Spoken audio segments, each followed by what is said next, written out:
It's a Saturday afternoon, sometime in the 1970s, and a man walked into a Sears store in suburban Ohio with a broken socket wrench in his hand. He doesn't have a receipt. He bought this wrench years ago, maybe 5 years ago, maybe 10. He doesn't remember exactly, and it doesn't matter because he read the warranty card when he first bought it. If it ever fails, return it to any Sears store for free repair or replacement. No questions, no receipt, no time limit. Lifetime. He walks to the tools counter. The clerk looks at the wrench, looks at the man, and hands him a new one. That's the entire transaction. No paperwork, no supervisor approval, no argument. 30 seconds of his Saturday afternoon.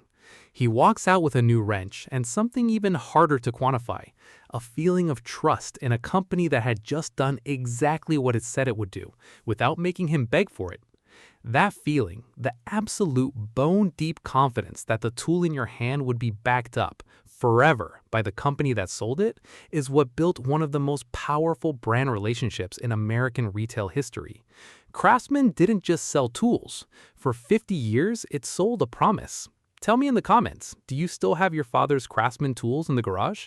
If you grew up around these tools, the memory doesn't start with the tools themselves. It starts with the place they lived. You remember the smell of your father's garage, machine oil and rubber and the faint metallic tang of chrome-plated steel. You remember the red metal toolbox, heavy enough that the drawer slides had that satisfying resistance, latches that click shut with the kind of solidity that meant something. You remember the tools inside, the socket set in its fitted tray, every piece in its place, the Craftsman name stamped on every handle in plain block letters. You remember being handed a wrench for the first time and told to help hold something, or to loosen a bolt you'd been watching your father work on for an hour. You remember the weight of the thing in your hand, not a toy weight, a real work weight, and the way the chrome caught the garage light. You remember that these tools were never just tools. They were a kind of inheritance, passed from father to son, still working after 20 years, with the understanding that they would keep working because there was a company behind them that had made a promise and intended to keep it. Here's where the story begins, and the detail that makes it feel almost accidentally American. The name was bought for $500.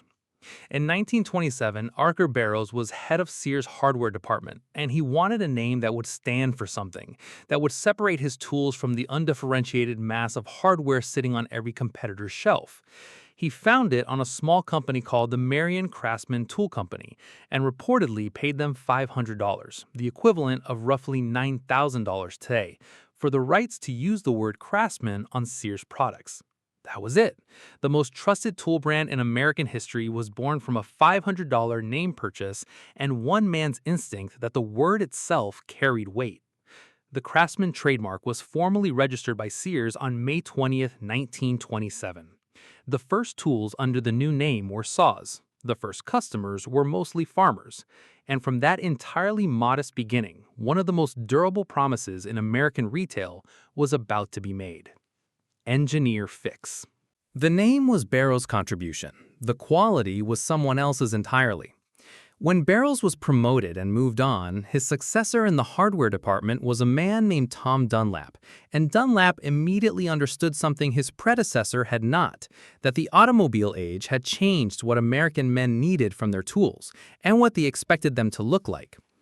Dunlap threw out the heavy, clumsy cast-iron hammers and soft screwdrivers that had been good enough for the farming generation. He understood the pride mechanics took in their tools and how meticulously they cleaned them at the end of every day. So he added chrome plating, a finish that improved not just corrosion resistance, but the look and feel of every wrench and socket in the line. Arthur Barrows reportedly told him it made no sense to chrome-plate a tool someone was going to slug the hell out of. Dunlap ignored him, and sales of the full-polished Craftsman line jumped six-fold in a single year. Chrome-plating a wrench turned out to be, dollar for dollar, one of the most effective product decisions in American retail history. The tools were good, but what made Craftsman legendary wasn't the tools. It was the sentence on the warranty card. The lifetime guarantee wasn't fine print, and it wasn't hedged with exclusions. The warranty stated simply, if for any reason your Craftsman hand tool ever fails to provide complete satisfaction, Return it to any Sears store or other Craftsman outlet in the United States for free repair or replacement. No receipt required, no date of purchase, no questions. This warranty program had been instituted by Sears from the very beginning in 1927, and it never changed for 50 years. Engineer, fix. Think about what that promise actually meant in practice. It meant a wrench your father bought in 1952 could be walked into a Sears store in 1978 and exchanged free, no paperwork, with a counter clerk who might not have been alive when the original purchase was made. It meant the guarantee outlasted the sales associate who sold it, the manager who ran the store, and in many cases, the decade in which the original transaction occurred. No company makes a promise like that unless it genuinely believes the product won't break, and for a long time, it didn't. Here's a detail that surprises people who think of Craftsman as a manufacturer. Sears never actually made a single tool. Rather than manufacturing tools itself, Sears contracted with leading American manufacturers, specifying designs, materials, and quality standards. The Heartline mechanics tools that formed the core of the brand were made over the years by companies including New Britain, Moore Drop Forging, Stanley, and Isco Hand Tools. Serious, dedicated American metalworkers who produced to Sears' exacting specifications.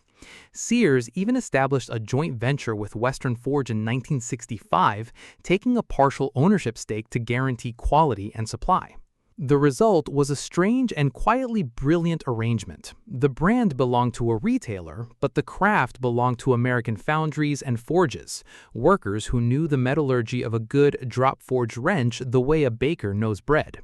When Craftsman tools were good, they were good because American manufacturing was good, because the companies producing them competed for Sears' contract, and Sears held the specifications tight. For roughly 4 decades, from the 1930s through the 1970s, everything about this arrangement worked the way it was supposed to. Craftsman grew into the broadest tool line ever sold under a single brand, covering nearly every trade a working American might need to pursue. It sat in military exchange stores, sold to soldiers who trusted it overseas. It sponsored NASCAR's Truck Series for 15 years, its name on vehicles driven at 150 miles an hour, a shorthand for American mechanical confidence. The Craftsman Club, started in 1991, became one of the oldest retail loyalty programs in the country. The tools themselves accumulated in garages across the country across multiple generations, passed down not because anyone told families they should be kept, but because they simply kept working. A socket set bought in 1955 still turned bolts in 1980, still had its full complement of sockets, still looked good under the garage light. The promise and the product matched each other, and that match, for a full generation, made the red toolbox the default answer to the question, what kind of tools should I buy? The first sign that something had changed didn't announce itself.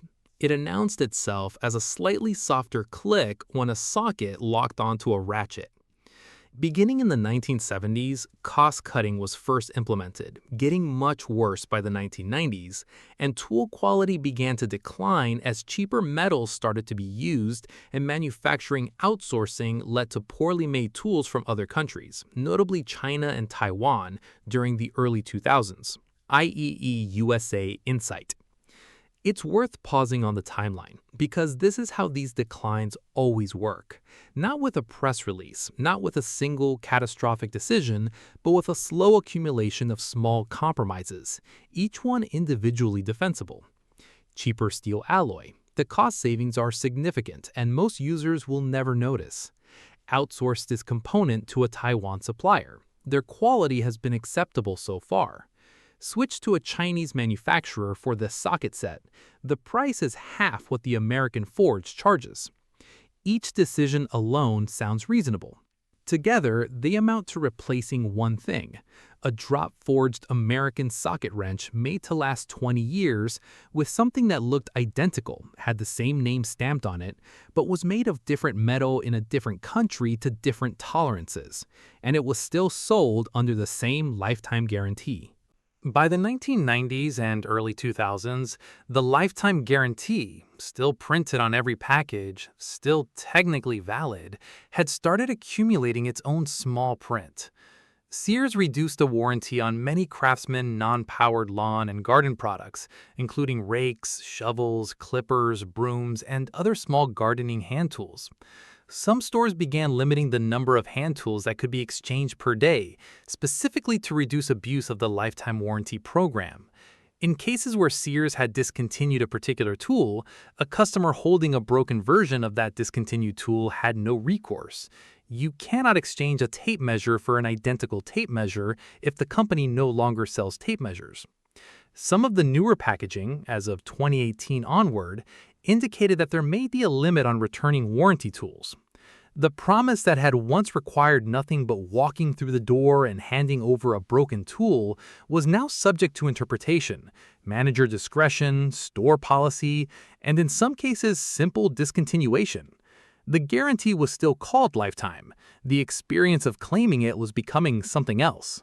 To understand what happened to Craftsman, you have to understand what happened to Sears, because the two were inseparable, and Sears' decline was long, self-inflicted, and almost entirely avoidable.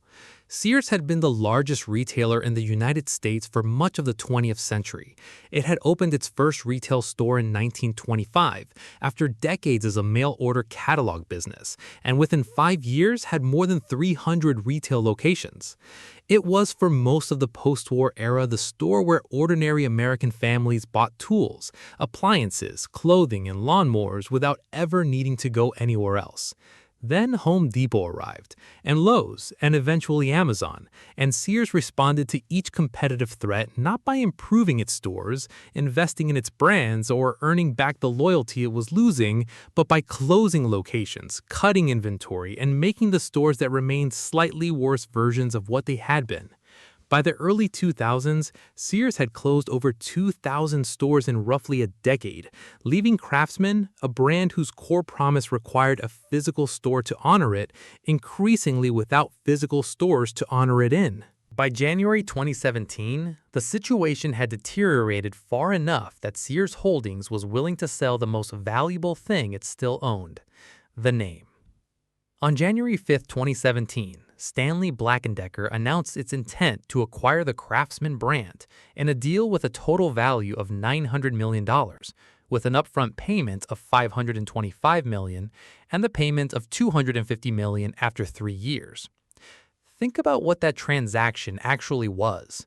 A company paying $900 million, not for a factory, not for machinery, not for workers with decades of trade knowledge, but for a word, a logo, and a reputation, most of which had been built by American foundries and forges that no longer produced the products for a retailer that no longer had the stores to sell them in. Under the terms of the deal, Sears retained the right to manufacture and sell Craftsman tools under a royalty-free license for 15 years. Stanley Black & Decker gained the rights to produce and sell Craftsman everywhere else, including Lowe's, where the brand would land starting in late 2018. The name had been separated from the store. All that remained to be separated from both was the guarantee. Sears Holdings ultimately declared bankruptcy in October 2018, a decline that was difficult to accept or explain given that Sears had spent most of the 20th century as the largest retailer in the United States. For Craftsman customers who still held tools covered under the original no-receipt lifetime guarantee, including tools bought decades earlier under the explicit promise that any Sears store would replace them, the bankruptcy raised the question that nobody in the corporate transaction had thought to answer cleanly: who exactly was now responsible for honoring that promise? Following the sale, Stanley Black & Decker committed to honoring the warranty for both new and legacy tools, though the process has evolved considerably. Warranty claims for tools manufactured under Stanley Black & Decker are handled at authorized retail partners like Lowe's, which often replaces a broken tool with the closest current model. But the practical application for older Sears-era tools can vary by retailer and may be subject to stricter interpretations than the original no questions asked policy ever required. Here's a strange coda to this particular part of the story. The tools themselves refuse to disappear. Many longtime owners still hold Craftsman tools purchased decades ago.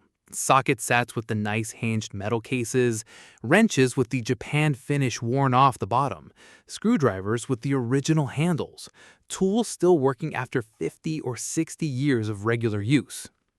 The vintage Craftsman tools from the pre-outsourcing era have developed their own quiet collector market, sought out on eBay and at estate sales by people who know the difference between a drop-forged wrench made in an American foundry and one stamped in a Chinese factory.